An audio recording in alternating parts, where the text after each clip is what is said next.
Welcome to the Depth Dive. Today we're plunging into a topic that's both really exhilarating and maybe a little bit unsettling. Definitely both. Yeah, the hidden cybersecurity risks lurking in, the super rapid adoption of artificial intelligence. hmm You hear so much about AI's potential, right? But what about the vulnerabilities? That's the key question. So we're doing a deep dive into some new research from a cybersecurity consultancy, CIXL. That's them, CIXL. Specifically, their findings on AI risk preparedness in UK businesses. Our mission today is really to unpack this stuff. Understand what it means, yeah. What it means for businesses, for you listening, and maybe explore some of the, surprising challenges and solutions coming up. Okay, let's get into it. Let's do it. So let's jump straight in. The CIXL survey of UK businesses, some really eye-opening stats here. Really are. Get this. Nearly a third, so 29%, have only just recently put their first AI risk strategy in place. Recently. Yeah, I mean, think about how fast AI is moving. Recently, it's almost too late. And maybe even more startling, 31% have zero AI governance policies set up. None at all. Wow.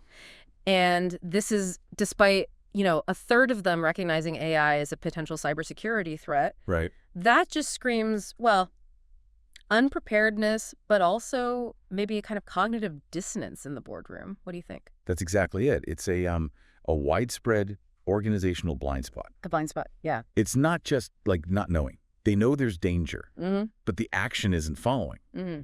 And that leaves companies incredibly vulnerable. We're talking real threats. So like what specifically? Or tangible impacts, right? Yeah. Data leaks that could, cripple their operations. Okay. Or huge regulatory fines. Yeah. These aren't abstract things. The potential costs are very real. And the research gets even more specific, right?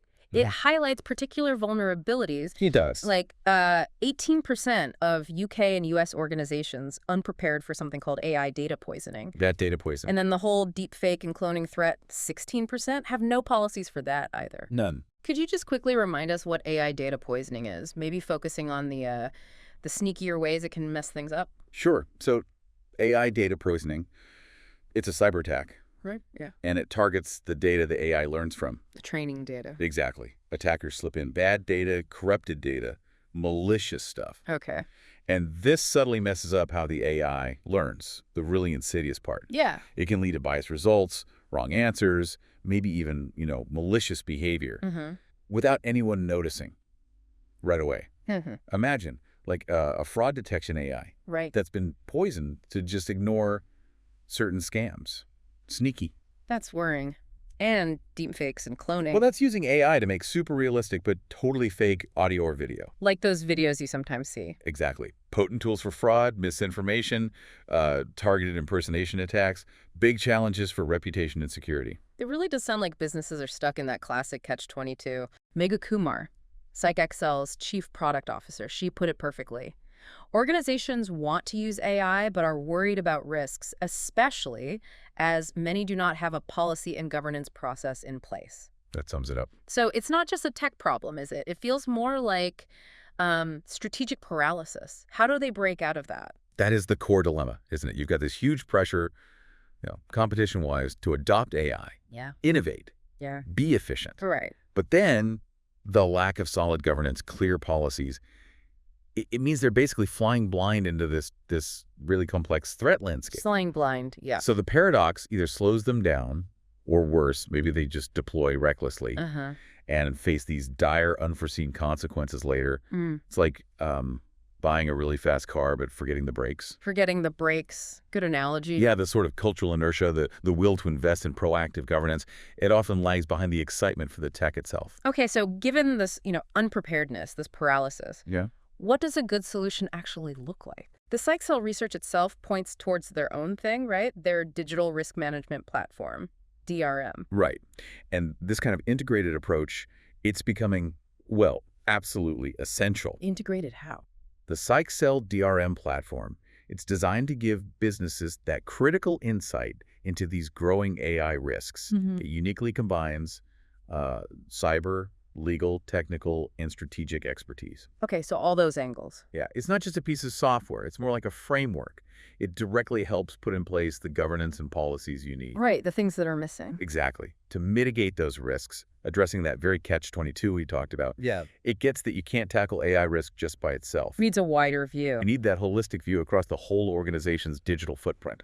That's a huge range of coverage, though. AI, cyber, supply chain, even geopolitics. Huh. Are there areas where this is, like, particularly tough to implement or maybe surprisingly effective? Well, the challenge often is getting the different departments inside a company, legal, IT, operations, to actually work together seamlessly under one risk framework. That's tough. Silos. Exactly, breaking down those silos.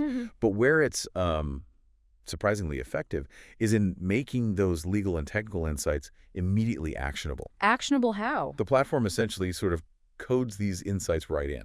So users can quickly spot trends, understand the potential impact of different risks, identify new threats popping up. Okay. It advises on strategies, ways to combat vulnerabilities, and it even offers this full-spectrum dispute resolution and litigation service. Wow, okay. So legal help, too. Yeah, to help companies navigate these complex regulations, like the EU's NIS-2 and DORA. Right, you hear about those NIS-2, DORA. Yeah, and they're not just, obscure rules. They're really stringent requirements for what's called critical national infrastructure. Cool. Across 26 sectors. We're talking about the backbone services, energy, healthcare, finance. The really crucial stuff. The stuff society relies on. So it's about building digital resilience right where it matters most. And speaking of regulations, CIXL's CEO, Edward Lewis, he commented on this, right? The complex landscape, governments scrambling to catch up. Absolutely. And that reflects this global recognition of just how severe these digital threats are becoming. You see it with the EU's Cyber Resilience Act, for example. It mandates security measures, incident reporting for all sorts of products, trying to bake security in from the start. Right, at the design level. Exactly. And similarly, new laws are expected in the UK probably next year. Things like mandatory ransomware reporting, stronger powers for regulators. Okay. It's all a direct response to how sophisticated and, frankly, how frequent these cyber attacks are now, trying to create a baseline of security and accountability. Especially for that critical stuff. Especially for critical infrastructure and, sensitive data. Now, here's something that really jumped out at me. CIXL's own philosophy. They say their commitment to risk is personal. Their marketing actually says it's not just advisory, it is personal. What does that actually mean for a cybersecurity firm, and what does it tell us about the industry? Well, that personal stake, it's actually incredibly significant. Yeah. Because it fundamentally changes the dynamic, doesn't it? Guess so. It shifts them from just being an advisor to having, shared accountability. Okay, skin in the game. Exactly, skin in the game. It acknowledges that these digital risks, they're pervasive. They affect everyone in the ecosystem, even the experts themselves. Right. So it means if CIXL's advice, faltered somehow, the company itself could potentially be on the hook. On the hook how? For failed compliance, for breaches suffered by their clients, many of whom, remember, are legally bound by really strict cyber laws. Wow, okay. That's serious. It is. It underscores just how critical effective risk management is for everyone now. And it maybe suggests a future where cybersecurity isn't just, a service you buy, but more like a partnership with shared liability. A partnership. Interesting. So wrapping this up, what does all this mean for you listening? We've taken this deep dive into, the surprising ways businesses are vulnerable in this age of AI. From sneaky data poisoning to the rise of deepfakes and how solutions and regulations are kind of racing to catch up. It's a race, for sure. The takeaway seems pretty clear. AI offers huge opportunities, obviously, but the digital landscape is just packed with complex, evolving risks. It really is. And that demands proactive, integrated strategies and, that robust governance we talked about. Which brings up, I think, an important final question for everyone to think about. Okay. If even the experts, the ones providing the solutions like CIXL, openly admit they are at risk from the very threats they handle. Right, that personal risk thing. Exactly. Yeah. What does that tell us about just how pervasive these AI risks really are? And how does that maybe redefine our whole understanding of trust and security in this, increasingly AI-driven world? That's a heavy question to end on. It is. But maybe we'd encourage you to consider how these evolving vulnerabilities might impact your own role, your own need to stay informed and, well, proactive.